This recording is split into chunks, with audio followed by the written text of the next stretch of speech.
Epidemiolog Kesehatan Ahli Pertama. 1. Dr. Anita, seorang epidemiolog kesehatan ahli pertama, sedang menyampaikan hasil penelitian kepada masyarakat awam.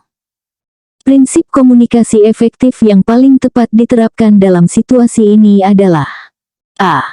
Menggunakan istilah teknis sebanyak mungkin. B. Menyampaikan informasi secara bertele-tele. C. Menggunakan bahasa yang sederhana dan mudah dipahami. D. Menghindari penggunaan media visual. E.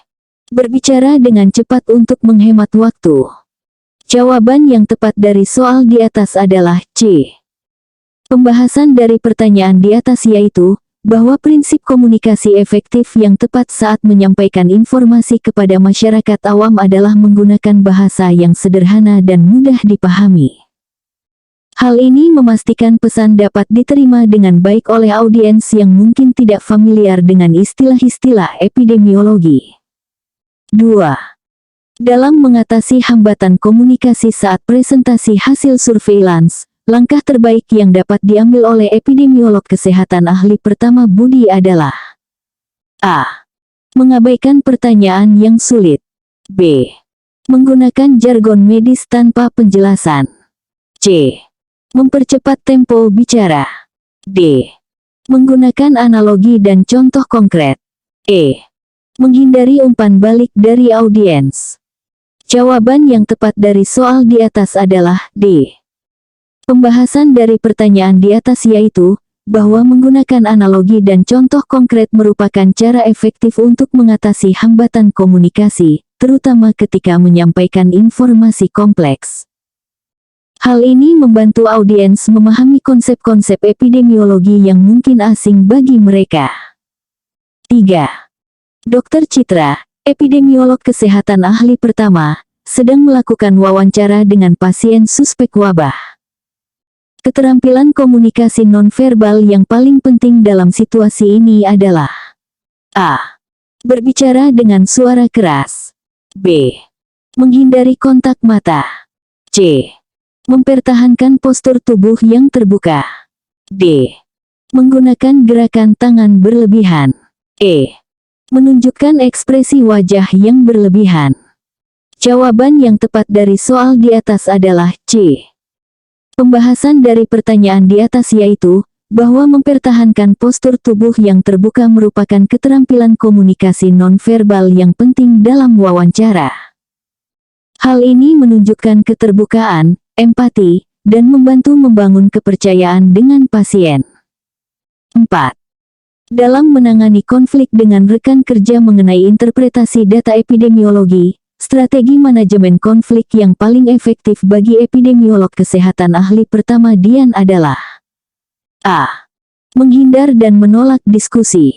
B. Memaksakan pendapatnya sendiri. C. Mencari kompromi tanpa mempertimbangkan akurasi data. D. Berkolaborasi untuk mencari solusi yang menguntungkan semua pihak. E. Menyerahkan keputusan sepenuhnya kepada atasan. Jawaban yang tepat dari soal di atas adalah D.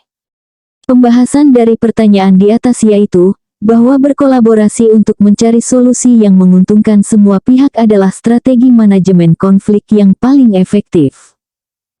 Hal ini memungkinkan pertukaran ide, mempertimbangkan berbagai perspektif, dan mencapai keputusan yang akurat berdasarkan data. 5. Epidemiolog kesehatan ahli pertama Eka diminta memberikan umpan balik kepada tim surveillance junior.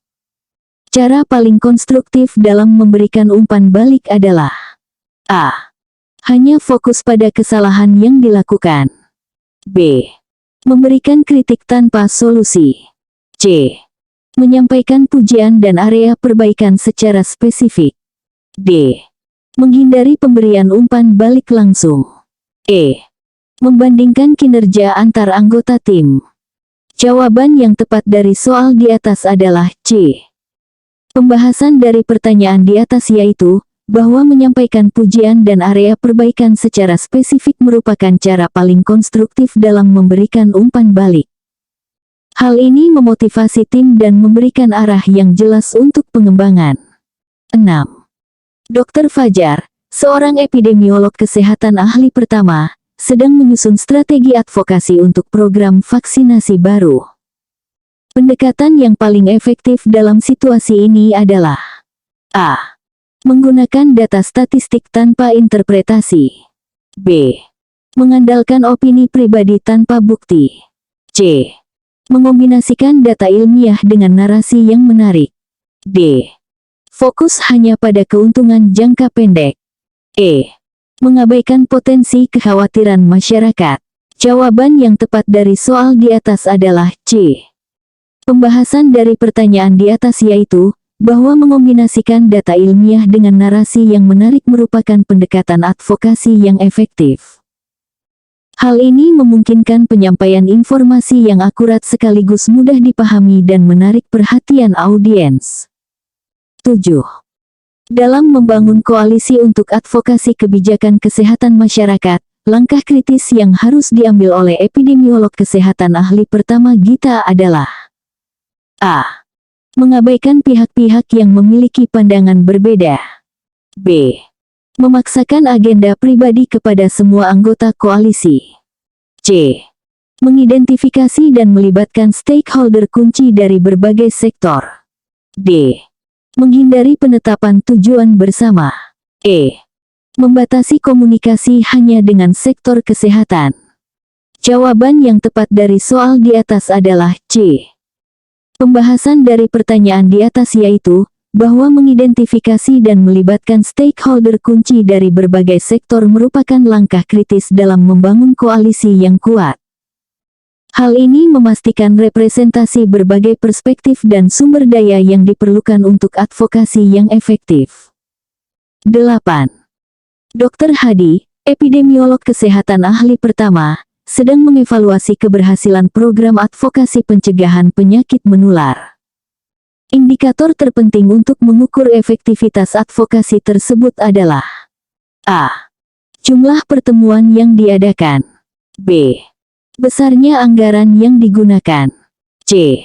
Perubahan kebijakan atau perilaku yang sesuai dengan tujuan advokasi. D. Jumlah publikasi media yang dihasilkan. E. Lamanya program advokasi berlangsung. Jawaban yang tepat dari soal di atas adalah C. Pembahasan dari pertanyaan di atas yaitu, bahwa perubahan kebijakan atau perilaku yang sesuai dengan tujuan advokasi merupakan indikator terpenting dalam mengukur efektivitas advokasi. Hal ini menunjukkan bahwa pesan advokasi telah berhasil mempengaruhi pengambil keputusan atau masyarakat sasaran. 9. Dalam merencanakan surveillance penyakit baru, aspek paling kritis yang harus dipertimbangkan oleh epidemiolog kesehatan ahli pertama Indah adalah A. Menggunakan metode pengumpulan data yang paling mahal. B. Mengabaikan keterlibatan stakeholder lokal. C. Memaksimalkan cakupan geografis tanpa mempertimbangkan sumber daya. D. Menentukan definisi kasus yang jelas dan sistem pelaporan yang efisien. E. Menghindari penggunaan teknologi dalam pengumpulan data. Jawaban yang tepat dari soal di atas adalah D. Pembahasan dari pertanyaan di atas yaitu, bahwa menentukan definisi kasus yang jelas dan sistem pelaporan yang efisien merupakan aspek paling kritis dalam perencanaan surveillance. Hal ini memastikan konsistensi dalam identifikasi kasus dan memungkinkan pengumpulan data yang akurat dan tepat waktu. 10.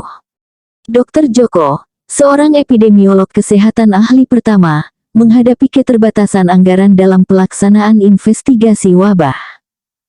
Strategi terbaik untuk mengalokasikan sumber daya dalam situasi ini adalah A. Membatalkan investigasi. B. Mengurangi ukuran sampel secara drastis tanpa pertimbangan statistik. C. Memprioritaskan aktivitas esensial dan mencari alternatif efisiensi biaya. D. Mengabaikan prosedur keamanan untuk menghemat biaya. E. Mengandalkan data sekunder tanpa verifikasi lapangan. Jawaban yang tepat dari soal di atas adalah C. Pembahasan dari pertanyaan di atas yaitu, bahwa memprioritaskan aktivitas esensial dan mencari alternatif efisiensi biaya merupakan strategi terbaik dalam menghadapi keterbatasan anggaran.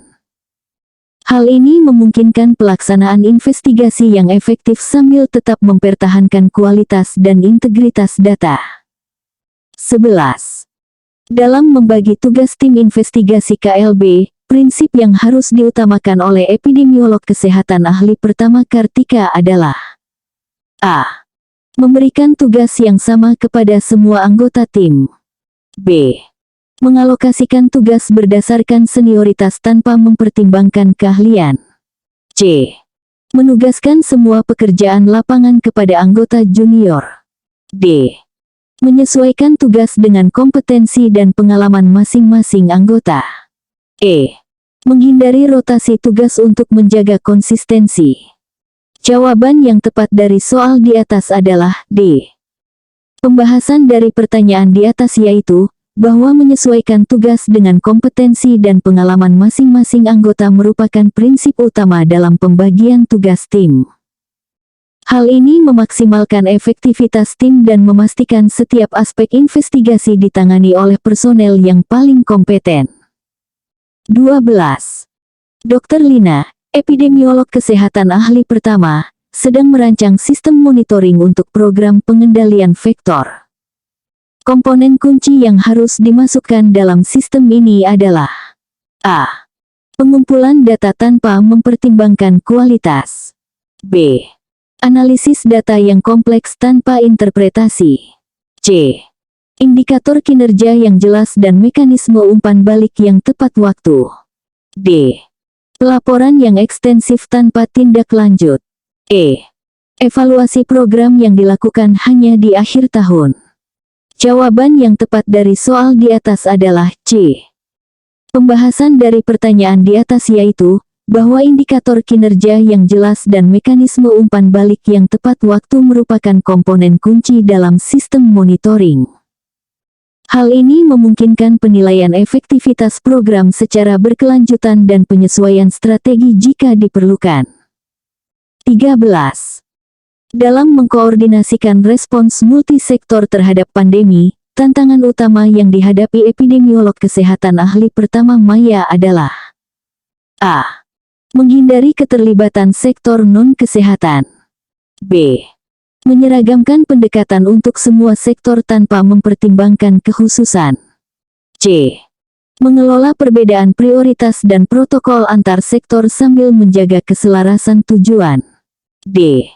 Membatasi pertukaran informasi untuk menjaga kerahasiaan. E.